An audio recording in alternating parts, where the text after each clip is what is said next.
Welcome, folks, one and all, to Let's Replay XCOM UFO Defense, released in 1994 for MS-DOS, Amiga computers, and the Amiga CD32, with a PlayStation version being released in 1995. This game was developed by Mythos Games and Microprose. It was published by Microprose, and is a science fiction strategy game where you assume the role of the commander of XCOM.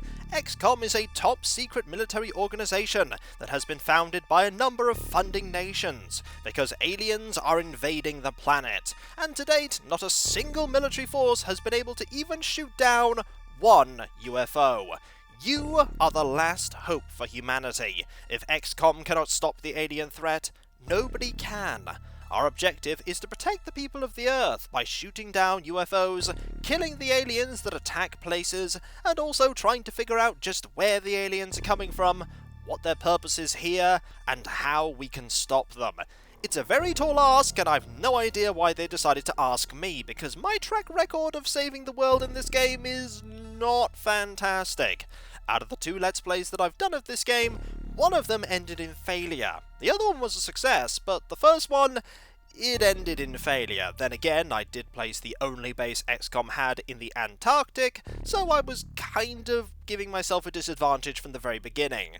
I'm not going to be doing that this time, and you'll notice that I am playing something called OpenXCOM.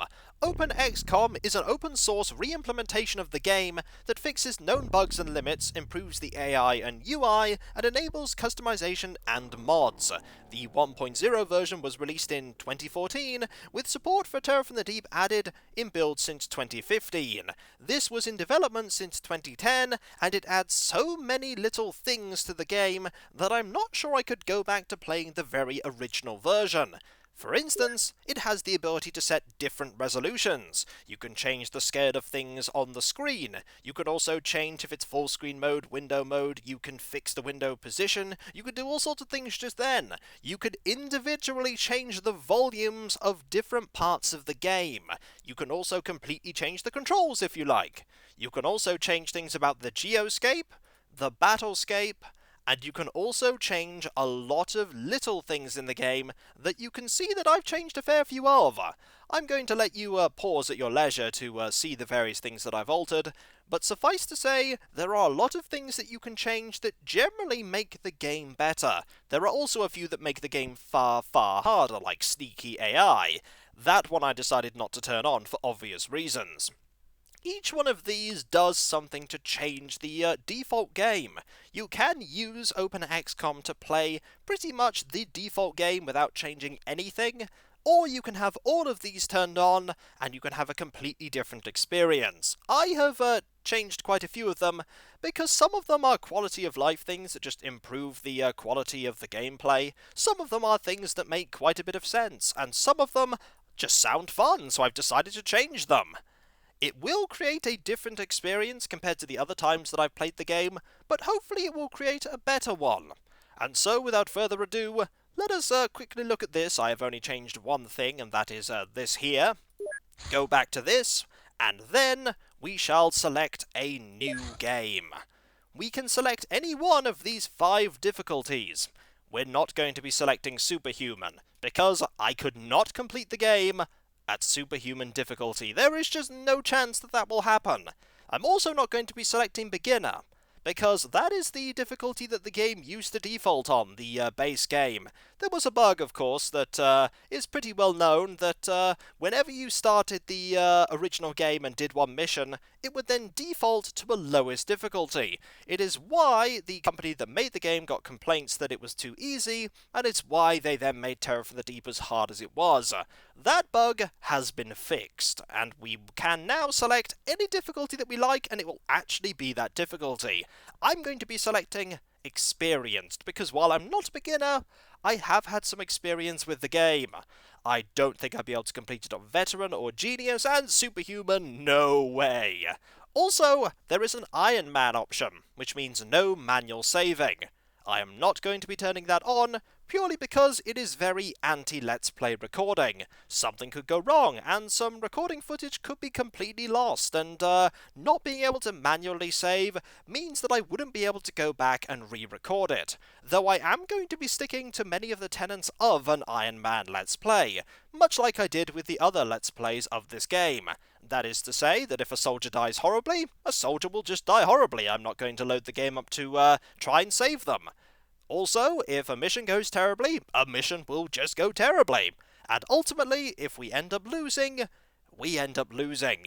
I make no promises that this is going to end in success. If anything, it may be an experience in a long and drawn-out failure.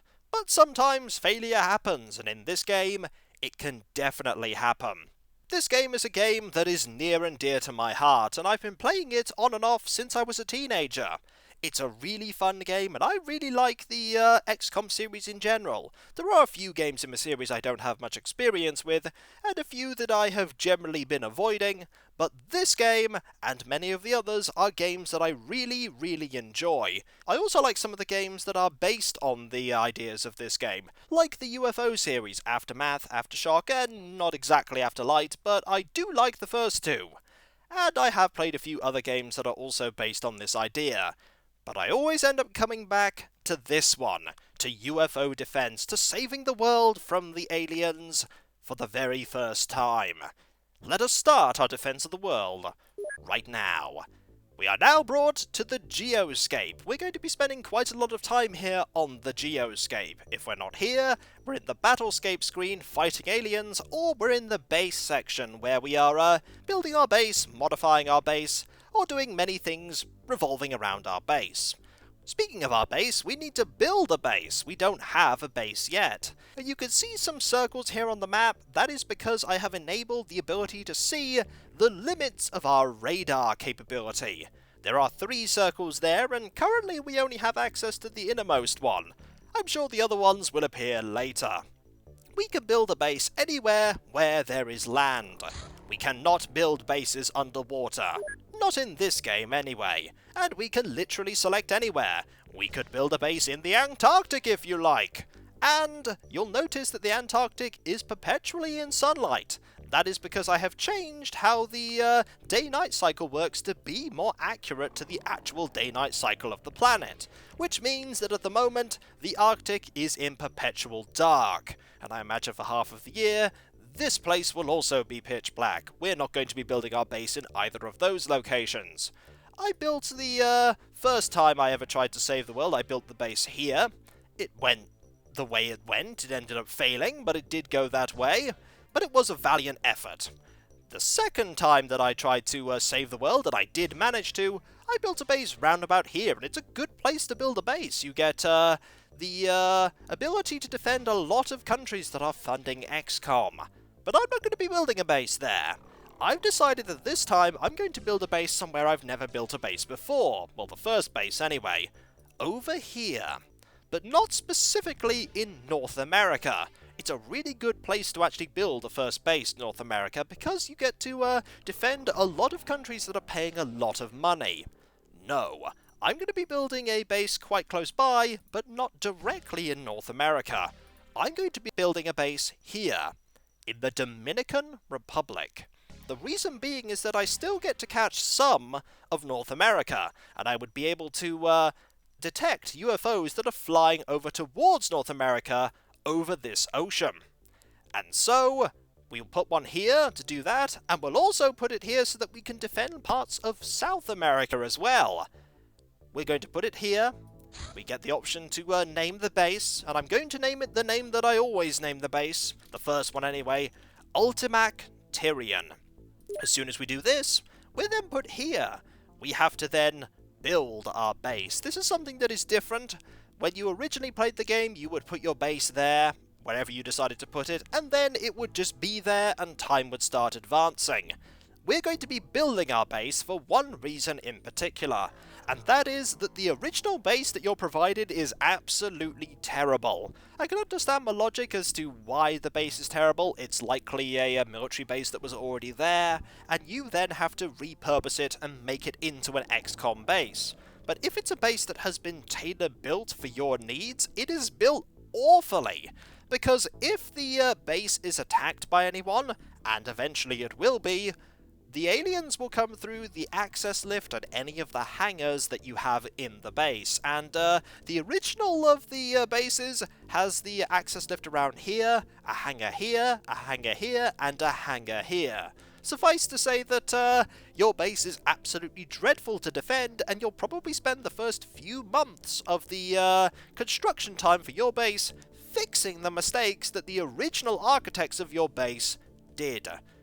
We're not going to let them do that. We're going to build an access lift here, and all of these things we're going to place down for free. Note that every single one of these has a maintenance cost, because we do need to maintain these buildings. No construction time or cost though, because these are at the start of the game. There is our Sky Ranger, the method of transportation that we're going to be using to get our troops to the various missions. Note that Sky Ranger is not ours. It has been loaned to us, and we have to pay a maintenance cost, basically a rent, for that craft.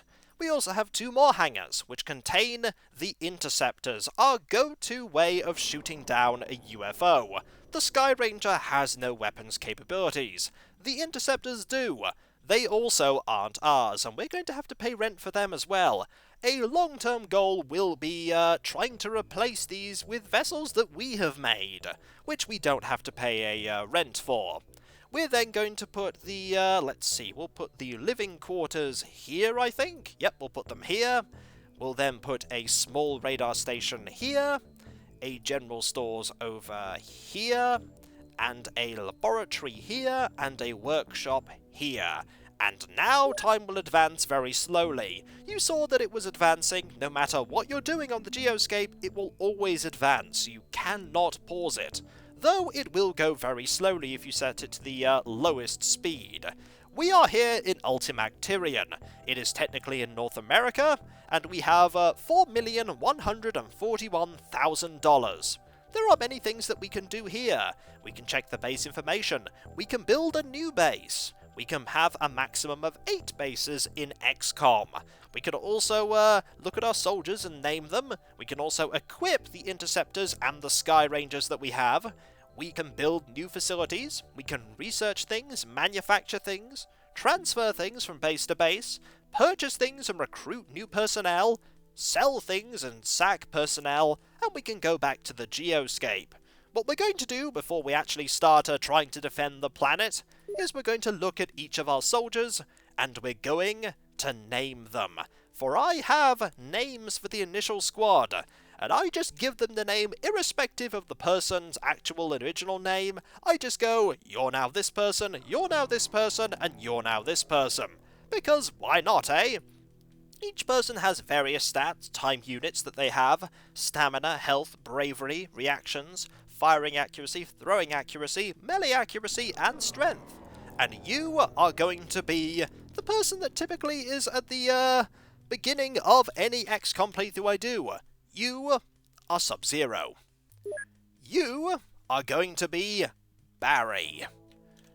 You're an old blood soldier, somebody that has been here since the beginning. We also have this person, who is going to be Gaston. And we have you. You are going to be Angel. And then we're going to have some new blood. We're going to have Kraden from Golden Sun. Welcome aboard, Kraden. I hope you're not going to die horribly. I hope all of you aren't going to die horribly. It's not likely, but you might not die horribly. And then we're going to have the Guild Pirate. Yarr! I be an XCOM now! Now, be quiet. You haven't yet been on a mission, and your bravery isn't exactly great. I be the bravest XCOM soldier that you've ever seen, for it says in the pirate code. Let's just quickly go away from the Guild Pirate. We also have Makiko here. Makiko's bravery, not fantastic. And then finally, we have Dr. McCoy. We only currently have 8 soldiers. We're going to have a few more by the time we go on our first mission. And also, there is a memorial screen where we can commemorate those soldiers that have died. currently nobody has died. And so, when we come back, folks, we will begin to make changes to this base, for there are still some things that we need to build. We're going to get more soldiers, get more personnel, and we're going to start preparing for the very first time that we are attacking the aliens. Because it is inevitable. The aliens will appear, and when they do, hopefully we'll be able to take care of them. At least I hope so. And this is when the Let's Replay starts, as it means to go on with failure! Maybe that happens, maybe it doesn't. But there's only one way to find out. And so, I'll catch you next time, folks. And I'll see you then. Later. The defense of the planet begins.